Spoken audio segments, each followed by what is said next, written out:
The Most Reverend Michael Bruce Curry is presiding bishop and primate of the Episcopal Church, the descendant of enslaved Africans brought to North America by way of the transatlantic slave routes. Presiding Bishop Curry was born in Chicago, Illinois on March 13, 1953. His father was an Episcopal priest, and his mother was a devout Episcopalian. She died at a young age, and presiding Bishop Curry, along with his sister, was raised by his father and his grandmother.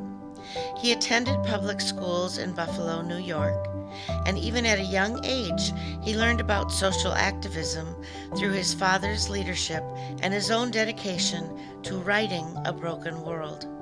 He has authored numerous publications, including columns for the Huffington Post and the Baltimore Times. In 2018, Religion News Association named presiding Bishop Curry Religion Newsmaker of the Year. He has authored multiple books, including his most recently, Love is the Way, Holding On to Hope in Troubling Times, available at local bookstores everywhere. Hello, I'm Michael Curry, presiding bishop of the Episcopal Church. Christ plus Christmas plus COVID. A few years ago, I was at the installation of the Reverend Dr. Kelly Brown Douglas as Dean of Episcopal Divinity School at Union Seminary in New York. And in her address to the seminary, her inaugural address, she spoke on the subject, the soul of a seminary. And at one point she said this, and I quote, "The soul of who you are is connected to God, a God who, as the Anglican theologian Vida Scudder succinctly says, is love." A phrase that she goes on to say, a phrase that cannot be improved. Beloved, let us love one another because love is of God, and those who love are born of God and know God. Those who do not love do not know God, because God is love. I received a Christmas card 10, 15 years ago from a fellow bishop. On the cover was a beautiful picture of Mary and holding the child Jesus. And inside were written the words, "Love became incarnate at Christmas." This Christmas, in the midst of the COVID-19 pandemic, with all that entails for us here in the United States and for people around the world, for the hardship that is a part of it, the real loneliness that is engendered by our necessary social or physical distancing, the real hardship for many, economic hardship, the hardship of health, of sickness, and even death.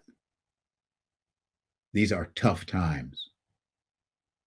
And maybe it's helpful to remember that the soul of Christmas is love becoming incarnate in the person and in the life of Jesus of Nazareth. Christina Rossetti, in a not too well-known Christmas carol from England, begins that carol with the simple words, "Love came down at Christmas." The soul of Christmas is the very love that is the heart of God, being translated from eternity into the language of time and being made real and tangible and human in the life of Jesus of Nazareth. Love must always be incarnate. Otherwise, it's just a nice idea. Some of you may remember that Broadway musical and then the movie, My Fair Lady. And at one point in the movie, Liza Doolittle sings, "Don't talk of love, show me." Love is shown. Love is done. Love is something that we do as well as something that we are.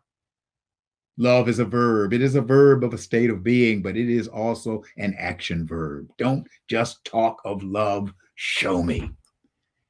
And love may well be the key, the soul of Christmas in this time of a COVID pandemic. Don't just talk of love, show somebody. Don't just think of love, do it. Find creative ways to be in touch, to stay in contact, to be in relationship. Find some way to reach out and, I hate to say it this way, but reach out and touch somebody.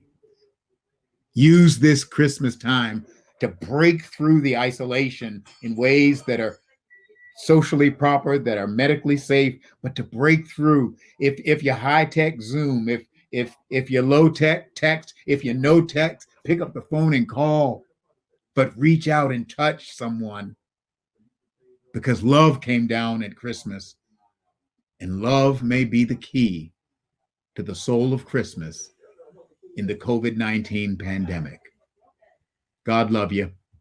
God bless you. And this Christmas and well beyond, may God hold us all in those almighty hands of love.